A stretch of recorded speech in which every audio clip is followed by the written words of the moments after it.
এপিসোডের শুরুতেই আমরা দেখতে পাই যে ম্যাডাম জো একটা চার্চে গিয়ে বলতেছে নিজের ভুলগুলোকে।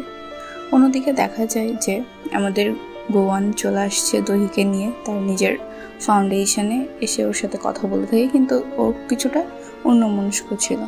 তাই দহি ওকে জিজ্ঞেস করে, তোমার পূর্বের মানুষ জন্মটা কেমন ছিল আর কি হয়েছিল? বলে যে হ্যাঁ, মানুষ জন্মটা ভালো ছিল, কিন্তু লাস্টে আমি যাকে ভালোবাসতাম তাকে অন্যায়ভাবে অন্যরা মেরে ফেলে। তো আমি যেহেতু জান্নাতে যেতে চাচ্ছিলাম না, এই জন্য আমি জাহান্নামে যাওয়ার জন্য নিজেকে নিজে মেরে ফেলি।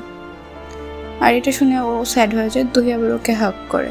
কিছুক্ষণ পর ওরা নর্মাল হইলে গোয়ান ওখানকার লাইট অফ করে দেয় এবং ওখানে কয়েকটি জোনাকি চলে আসে, ওদের দুজনের মুডও লাইট হয়ে যায়। পরের দিন দেখা যায় গোয়ান ওর হেড যে ম্যাডামটা তার কাছে আসছে এবং তারা বলতে থাকে যে এখন কি করবো। বল, তুমি কি আমার কাছে হেল্প চাইতে আসছো? ও বলে না, আমি জানি তুমি হেল্প করবা না, কিন্তু এখন কি হবে সেটা ভাবতেছি। তখন উনি বলে যে দেখো, দুঃখ ছাড়া সুখের কোনো মর্ম নেই। ও আবার বলতে থাকে না, আমার মনে হয় যে মানব জন্মটা যতটুকু সুখ তুমি উপভোগ করতে পারো তার থেকে বেশি। এটা বলে ওখান থেকে চলে যায়। পরে দেখা যায় যে ও বাড়িতে এসে দহি ঘুমিয়েছিল, ওকে বলতে থাকে যে তোমার জন্য আমি খাবার বের করছি। এটা শুনে তো দহি খুশিতে নাচতে নাচতে এসে দেখে যে টেবিলটা ফাঁকা। তখনই গোয়ান ওর পাওয়ার দিয়ে সব খাবার অ্যাপেয়ার করে দেয়। দহিও তাড়াতাড়ি খেয়ে দুজনে মিলে একসাথে অফিসে যাচ্ছিল। ওরা বেশ হ্যাপি ছিল এবং কথাও বলতেছিল। তখন রোডে দেখে যে একটা অ্যাক্সিডেন্ট হয়েছে আর দহির মনটা খারাপ হয়ে যায়। গোয়ান এটা খেয়াল করে, কিন্তু দহিকে কিছু আস্ক করে না। ও চলে আসে সিওকুনের কাছে এবং ওকে বলতে থাকে আচ্ছা দহির সমস্যা কি, ওর পাস্ট কি, ওর ফ্যামিলি সম্পর্কে আমি জানতে চাই। তখনই আবার সিওকুন বলে আমি খুব একটা জানি না, শুধু জানি যে ওর বাবা মার সাথে খুবই কম টাইম স্পেন্ড করছে, বাট খুব হ্যাপি টাইম। আর ওর বাবা মা একটা অ্যাক্সিডেন্টে মারা যায়, তারপর ওর একটা রিলেটিভ ওকে নিয়ে যায়, বাট ওর বাবা মার ইন্স্যুরেন্সের টাকা পাওয়ার পর তারা ওকে ফেলে দেয়। তারপরে আমার মা ওকে অ্যাডাপ্ট করছিল। ও বুঝতে পারে যে এই জন্যই দহি আসলে মনে করে যে সবাই টাকার জন্য এই দুনিয়াতে আসে, টাকা ছাড়া কারো জন্য কেউ না।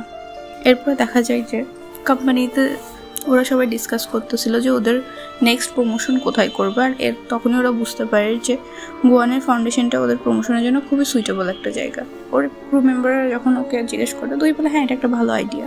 দহি বাড়িতে এসে দেখতে পায় যে গোয়ান আছে। তো তখন ওকে বলে যে তোমার কি মনে হয় তোমার ওখানে আমাদেরকে করতে দিবা প্রমোশন? এটা শুনে আবার গোয়ান বলে যে তোমার যা ইচ্ছা তুমি সেটাই করতে পারো। দহি বলে না, একটা হাজব্যান্ড হিসেবে না, তুমি একজন সিইও হিসেবে বলো। তখন আবার গোয়ান বলে হ্যাঁ, আমি প্রেসিডেন্ট হিসেবেই তোমাকে পারমিশন দিচ্ছি যেন তুমি আমার ইসে তোমার প্রমোশনটা করতে পারো।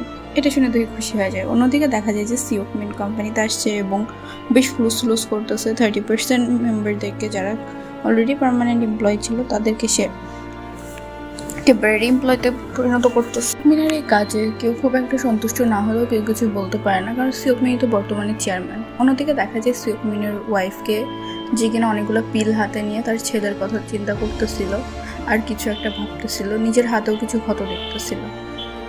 অন্যদিকে দেখা যায় যে গোয়ান এসে দেখে যে দহি তো ঘুমাই গেছে আর ওর হাতে কিছু পেপারস। এটা দেখে ও বুঝতে পারে যে দহি একটা স্বপ্ন দেখছে। ওর স্বপ্নে যায় এবং দেখতে পায় যে ছোট্ট বাচ্চা দহিটাকে, যে কিনা একা জঙ্গলের মাঝে আছে, এবং গোয়ান ওকে হেল্প করে তার বাবা মার সাথে দেখা করতে এবং ম্যাডাম জুয়ের সাথে দেখা করতে।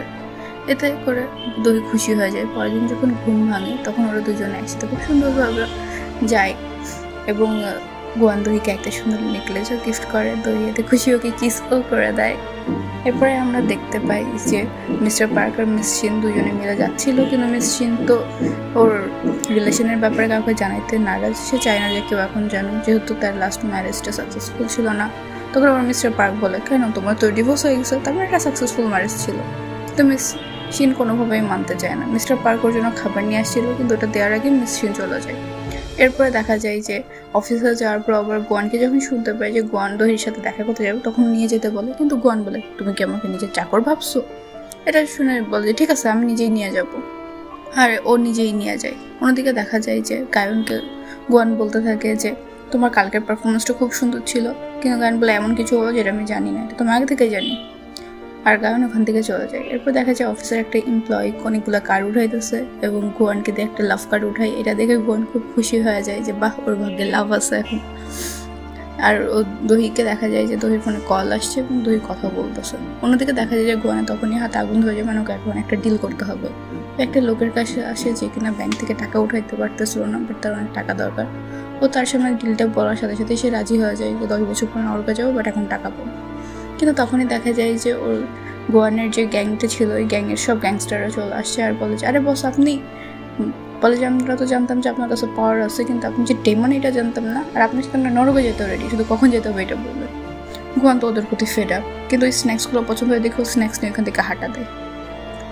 এরপর আমরা দেখতে পাই যে মিস শিন আর মিস্টার পার্ক তাকে অপরকে দেখে কিউট বিহেভ করতেছিল, কিন্তু যখন এমপ্লয়ি আসে দুজনে ঝগড়ার ভাব করতে থাকে, আর এমপ্লয়িরা মনে করে যে খাবারগুলো মনে হয় মিস্টার পার্ক ওদের জন্য নিয়ে আসে, তো ও যে শিনের জন্য খাবারটা নিয়ে আসলো ওটা শিনকে দেওয়াই হলো না। ওনাদেরকে দেখা যায় যে গোয়ান আর দহিও খুব ভালো টাইম স্পেন্ড করতেছে, আর ওনাদিকে কিমসেরাকে দেখি যে কিনা একটা লকার খুলে লকারের মধ্যে থেকে কিছু ফাইল বের করে এবং ও গোয়ানের বইটাও দেখতে পাই। কিন্তু তখনই ওর হাজব্যান্ড আসে এবং বলে তুমি আর কি জানো আমার ব্যাপারে, সেটা আমি জানি না, বলো তো। বোঝা যায় যে এইখানে ওর কপালে খারাপ কিছুই আছে। অন্যদিকে দেখা যায় যে ও সবাইকে ডাকছে খাওয়ার জন্য, দহি, তারপরে ওর বোন, ভাই, ওয়াই নোবডি নোস।